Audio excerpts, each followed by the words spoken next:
السلام علیکم۔ دین کی تعلیم میں آپ سب کا خوش آمدید۔ ہم روزانہ قرآن کا ترجمہ پڑھ رہے ہیں۔ اردو میں صرف ہم پڑھ رہے ہیں۔ اگر کسی بہن کا بیچ میں کوئی پارٹ چھوٹ گیا ہے تو آپ ہمارے چینل پر جا کر چھوٹا ہوا حصہ قرآن کا جو ہم نے ترجمہ کیا ہے اس کا چھوٹا ہوا حصہ آپ دیکھ سکتے ہو ہمارے چینل پر۔ ٹھیک ہے، اب ہم شروع کرتے ہیں۔ کل ہم نے پہلے پارے کی 12 رکوع تک پڑھ چکے ہیں۔ اگر آپ نے اسے نہیں سنا ہے تو آپ پچھلے ویڈیو میں جا کے دیکھ سکتے ہیں۔ چلیے اب ہم 12ویں رکوع سے شروع کر رہے ہیں۔ اعوذ باللہ من الشیطان الرجیم، بسم اللہ الرحمن الرحیم۔ اے لوگو جو ایمان لائے ہو، رہنا نہ کہا کرو بلکہ انظر نہ کہو اور توجہ سے بات کو سنو۔ یہ کافر تو عذاب الہی کے مستحق ہے۔ یہ لوگ جنہوں نے دعوت حق کو قبول کرنے سے انکار کر دیا ہے، خواہ اہل کتاب میں سے ہو یا مشرک ہو، ہرگز یہ بات نہیں کرتے، ہرگز یہ پسند نہیں کرتے کہ تمہارے رب کی طرف سے تم پر کوئی بھلائی نازل ہو، مگر اللہ جس کو چاہتا ہے اپنی رحمت کے لیے چن لیتا ہے، اور اللہ بڑا فضل و فرمانے والا ہے۔ ہم اپنی جس آیت کو منسوخ کر دیتے ہیں یا بھلا دیتے ہیں، اس کی جگہ اس سے بہتر لاتے ہیں یا کم از کم ویسی ہی۔ کیا تم جانتے نہیں ہو کہ اللہ ہر چیز پر قدرت رکھتا ہے؟ کیا تمہیں خبر نہیں ہے کہ زمین اور آسمانوں کی فرما روائی اللہ ہی کے لیے ہے، اور اس کے سوا کوئی تمہاری خبر گیری کرنے اور تمہاری مدد کرنے والا نہیں ہے؟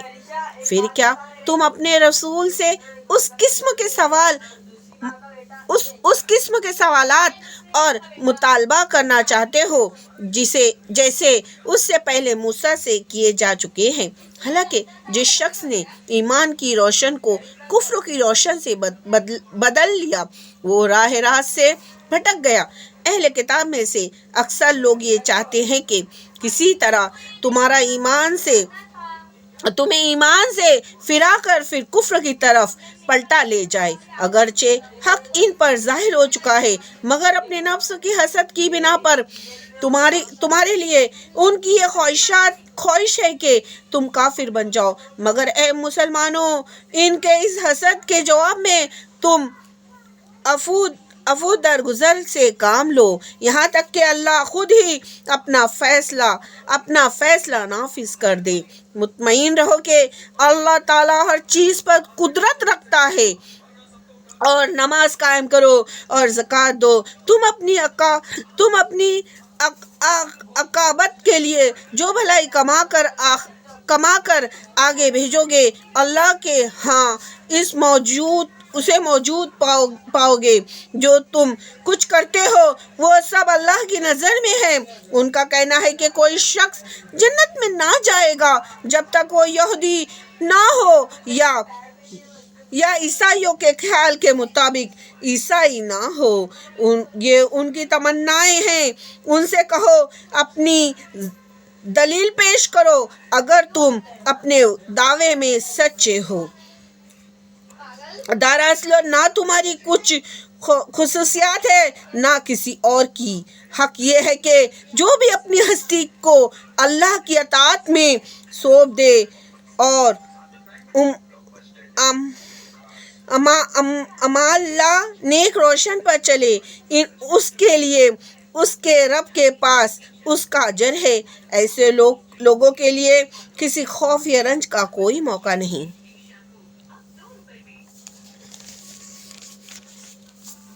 یہودی کہتے ہیں عیسائیوں کے پاس کچھ نہیں، عیسائی کہتے ہیں یہودیوں کے پاس کچھ نہیں، حالانکہ دونوں ہی کتاب پڑھتے ہیں، اور اس قسم کے دعوے ان لوگوں کے بھی ہیں جن کے پاس کتاب کا علم نہیں ہے۔ یہ اختلافات جن میں یہ لوگ مبتلا ہیں ان کا فیصلہ اللہ قیامت کے روز کر دے گا۔ اور اس شخص سے بڑھ کر ظالم کون ہوگا جو اللہ کے معبودوں میں اس کے نام کی یاد سے روکے اور اس کی ویرانی کے در پہ ہو۔ ایسے لوگ اس قابل ہے کہ ان کے عبادت گاہوں میں قدم نہ رکھے، اور اگر وہاں جائے بھی تو ڈرتے ہوئے جائیں۔ ان کے لیے تو دنیا میں رسوائی ہے اور آخرت میں عذاب عظیم۔ مشرق اور مغرب سب اللہ کے ہے، جس طرف بھی تم رخ کرو گے اسی طرف اللہ کا رخ ہے۔ اللہ بڑا وسعت والا ہے اور سب کچھ جاننے والا ہے۔ بے شک ان کا قول ہے کہ اللہ نے کسی کو بیٹا بنایا ہے، اللہ پاک ہے ان باتوں سے۔ اصل حقیقت یہ ہے کہ زمین اور آسمانوں کی تمام موجودات اس کی ملک ہے، سب کے سب اس کے مطاعی فرمان ہے۔ وہ آسمانوں اور زمینوں کا موجود ہے، اور جس بات کا وہ فیصلہ کرتا ہے اس کے لیے بس یہ حکم دیتا ہے کہ ہو جا، اور وہ ہو جاتی ہے۔ نادان کہتے ہیں کہ اللہ خود ہم سے بات کیوں نہیں کرتا، یا کوئی نشانی ہمارے پاس کیوں نہیں آتی۔ ایسی ہی باتیں ان سے پہلے لوگ بھی کیا کرتے تھے۔ ان سب کی ذہنیت ایک جیسی ہے۔ یقین لانے والوں کے لیے تو ہم نشانیاں صاف نمایاں کر چکے ہیں، اور اس سے بڑھ کر نشانی کیا ہوگی کہ ہم نے تم کو علم حق کے ساتھ خوشخبری دینے والا اور ڈرانے والا بنا کر بھیجا۔ اور اب جو لوگ جہنم سے رشتہ جوڑ چکے ہیں ان کی طرف سے تم ذمہ دار اور جواب دہ نہیں ہو۔ یہودی اور عیسائی تم سے ہرگز راضی نہ ہوں گے جب تک تم ان کے طریقے پر نہ چلنے لگو۔ صاف کہہ دو کہ راستہ بس وہی ہے جو اللہ نے بتایا ہے، ورنہ اگر اس علم کے بعد جو تمہارے پاس آ چکا ہے تم نے ان کی خواہشات کی پیروی کی تو اللہ کی پکڑ سے بچانے والا کوئی دوست اور مددگار تمہارے لیے نہیں ہے۔ جن لوگوں کو ہم نے کتاب دی ہے وہ اسے اس طرح پڑھتے ہیں جیسے کہ پڑھنے کا حق ہے۔ وہ اس قرآن پر سچے دل سے ایمان لے آتے ہیں، اور جو اس کے ساتھ کفر کا رویہ اختیار کرے وہی اصل میں نقصان اٹھانے والے ہیں۔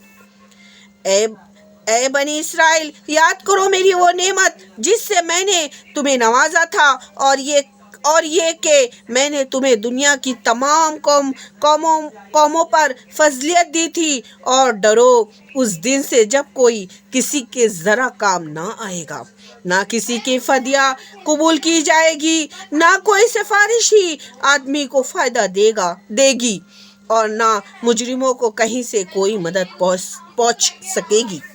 یاد کرو جب ابراہیم کو اس کے رب نے چند باتوں میں آزمایا اور وہ ان سب میں پورا اتر گیا تو اس نے کہا میں تجھے سب لوگوں کا پیشوا بنانے والا ہوں۔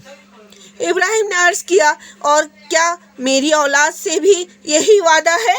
اس نے جواب دیا میرا وعدہ ظالموں سے متعلق نہیں ہے، اور یہ کہ ہم نے اس گھر کعبہ کو لوگوں کے لیے مرکز اور امن کی جگہ قرار دیا تھا، اور لوگوں کو حکم دیا تھا کہ ابراہیم جہاں عبادت کے لیے کھڑا ہوتا ہے اس مقام کو مستقل جائے نماز بنا لو، اور ابراہیم اور اسماعیل کو تاکید کی تھی کہ میرے اس گھر کو طواف اور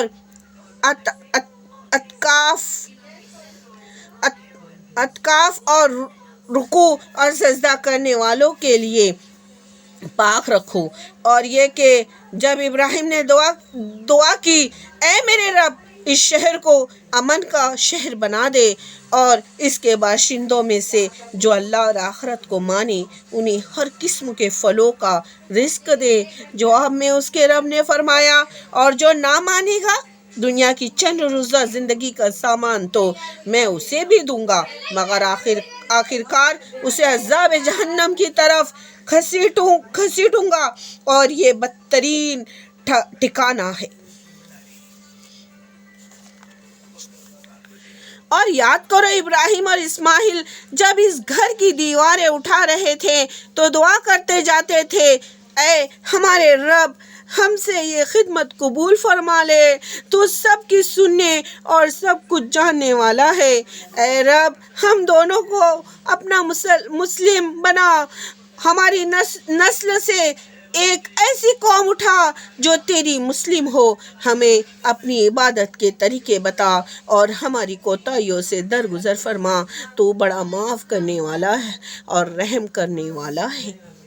اے رب، ان لوگوں میں خود انہی کی قوم سے ایک رسول اٹھائیو جو انہیں تیری آیت سنائے، ان کو کتاب اور حکمت کی تعلیم دے اور ان کی زندگیاں سنوارے۔ تو بڑا مقتدر اور حکیم ہے۔ اب وہ کون ہے جو ابراہیم کے طریقے سے نفرت کرے، جس نے خود اپنے آپ کو حماقت اور جہالت میں مبتلا کر لیا ہو؟ اس کے سوا کون یہ حرکت کر سکتا ہے؟ ابراہیم تو وہ شخص ہے جس کو ہم نے دنیا میں اپنا کام کے لیے چن لیا تھا اور آخرت میں اس کا شمار صالحین میں ہوگا۔ اس کا یہ خیال تھا کہ جب اس کے رب نے اس سے کہا مسلم ہو جاؤ تو اس نے فوراً کہا میں مالک کائنات کا مسلم ہو گیا۔ اسی طریقے پر چلنے کی ہدایت اس نے اپنی اولاد کو کی تھی اور اسی کی وصیت یعقوب نے اپنی اولاد کو کر گیا تھا۔ اس نے کہا تھا کہ میرے بچوں، اللہ نے تمہارے لیے یہی دین پسند کیا ہے، لہٰذا مرتے دم تک تم سب مسلمان ہی رہنا۔ پھر کیا تم اس وقت موجود تھے جب یعقوب اس دنیا سے رخصت ہو رہا تھا؟ اس نے مرتے وقت اپنے بیٹوں سے پوچھا، بچوں، میرے بعد تم کس کی بندگی کرو گے؟ ان سب نے جواب دیا، ہم اسی ایک اللہ کی بندگی کریں گے جسے آپ اور آپ کے بزرگوں ابراہیم، اسماعیل، اسحاق نے اللہ مانا ہے اور ہم اسی کے مسلم ہیں۔ وہ کچھ لوگ تھے جو گزر گئے، جو کچھ انہوں نے کمایا وہ ان کے لیے ہے اور جو کچھ تم کماؤ گے وہ تمہارے لیے ہے۔ تم سے یہ نہ پوچھا جائے گا کہ وہ کیا کرتے تھے۔ آج ہم نے دوسرے پارے کی 16ویں رکوع تک پڑھی۔ آج ہم نے پہلے پارے کی 15ویں رکوع تک پڑھے اور مطلب 15ویں رکوع کے تھوڑے آگے تک پڑھے۔ اب انشاءاللہ تعالی کل ہم اس کے آگے پڑھیں گے۔ اللہ حافظ۔